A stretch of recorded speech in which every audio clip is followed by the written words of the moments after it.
আসসালামু আলাইকুম প্রিয় শিক্ষার্থীবৃন্দ, আশা করি সবাই ভালো আছো। মাহবুবস ম্যাথ অ্যান্ড সায়েন্স একাডেমিতে সবাইকে স্বাগতম। আজকে আমরা নবম দশম শ্রেণী পদার্থবিজ্ঞান বইয়ের দুটি টপিকস নিয়ে হাজির হলাম, স্কেলার রাশি এবং ভেক্টর রাশি। আমরা জানি রাশিকে মূলত দুই ভাগে ভাগ করা হয়, একটা হচ্ছে স্কেলার এবং একটা হচ্ছে ভেক্টর। তোমরা বোর্ডে দেখো স্কেলার রাশি। আমরা এখানে একটা বিষয় আগে মনে রাখতে হবে, যে রাশি প্রকাশ করার জন্য শুধু মান ব্যবহার করলেই হয়, যেটা প্রকাশ করার জন্য কোনো দিকের প্রয়োজন হয় না, তাকে আমরা বলি স্কেলার রাশি। মানে সংক্ষেপে বললে, যে রাশি প্রকাশ করতে হয় শুধু মান দিয়ে, তাকে আমরা বলবো স্কেলার রাশি। যেমন উদাহরণ, ভর, দৈর্ঘ্য, সময়, দ্রুতি, দূরত্ব। আচ্ছা, এখন একটা বিষয় এখানে খেয়াল করো। তোমাকে যদি বলা হয় যে 5 কেজি ভরের আলু আলু 5 কেজি ভরের আলু নির্ণয় করো, তুমি কি করলে? একটা বাটখারা দিয়ে তুমি 5 কেজি ভরের একটি বাটখারা নিয়ে আরেকটি পাল্লার মধ্যে 5 কেজি ভরের আলু তুমি বের করলে। এখন এখানে শুধু এই যে 5 কিলোগ্রাম, এই 5 কিলোগ্রাম কিন্তু শুধু একটা মাত্র সংখ্যা, যেটাকে আমরা বলি মান। আবার ধরো দৈর্ঘ্য, তোমাকে একজন টেইলার্স বা দর্জি বলল যে এখানে দূরত্ব বা এখানে ফিতা দিয়ে দূরত্বটা হলো 5 বা 10। এখন এই 5 বা 10 যে বলছো, এখানে কিন্তু 5 মিটার বা 10 মিটার, এটা দিয়ে জাস্ট কিন্তু ওইটার দৈর্ঘ্য বোঝাচ্ছে। তারপর আসো সময়।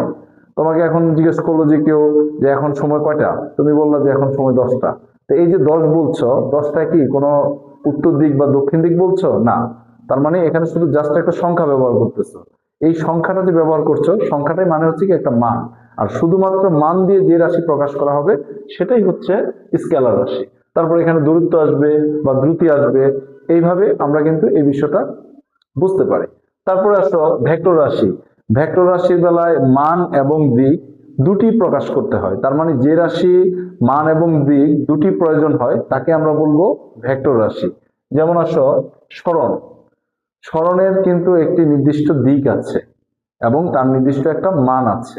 আমরা এই বিষয়ে দূরত্ব এবং সরণ, এখানে একটা রিলেটিভ বিষয়, দূরত্ব এবং সরণ, এই দুইটা বিষয় নিয়ে আমি পরবর্তী ভিডিওতে তোমাদেরকে আমি দূরত্ব এবং সরণ সম্পর্কে বিস্তারিত ব্যাখ্যা বোঝানোর চেষ্টা করব। তারপরে দেখো বেগ। কোন একটা বেগ, দেখা গেছে কি একটা গাড়ি স্পিড, ওই আস্তে আস্তে গাড়ির বেগ বেড়ে যাচ্ছে বা বেগটা কমে যাচ্ছে, সেটা কিন্তু একটা কি, তার দিক কিন্তু এখানে প্রকাশ করতে হয়। তারপর আসলে ত্বরণ। আমরা ত্বরণের সংজ্ঞাটাও আমরা পরে একটা ক্লাসে আমরা ভালো করে বোঝার চেষ্টা করব, কারণ ত্বরণের সাথে আবার একটা মন্দন বলে একটা বিষয় আছে, আমরা ওই বিষয়টাও বোঝার চেষ্টা করব। এরপর আসলে বল। যেমন একটা বলার বল করতেছে, সে বলটা কিন্তু কোনো একটা দিক বরাবর করতেছে। সেটা হতে পারে একটা ব্যাটসম্যানের দিক বরাবর, সেটা হতে পারে একটা পুকুরের দিকে ডিল ছুটছে, বা একটা গাছের দিকে, একটা ফলের দিকে সে কিন্তু ডিলটা ছুটতেছে। তার মানে এই যে ফলের দিকে যে ডিলটা ছুটছে, সেটা হচ্ছে একটা দিক। তার মানে এখানে দিকও আসতেছে, আবার সে যে বলটা, মানে সে যে নিক্ষেপ করছে, সেটার কিন্তু কি একটা কি আছে, একটা এখানে মান আছে। তার মানে মান দিক দুটোই কিন্তু ব্যবহার হচ্ছে।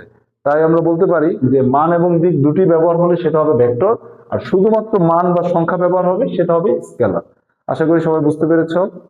ক্লাসটা কেমন লাগলো সবাই কমেন্টে জানাবে। বেশি করে লাইক, কমেন্ট, শেয়ার, ফলো দিয়ে রাখবে, পরবর্তী ভিডিওগুলো যাতে খুব তাড়াতাড়ি পেয়ে যাও। আসসালামু আলাইকুম।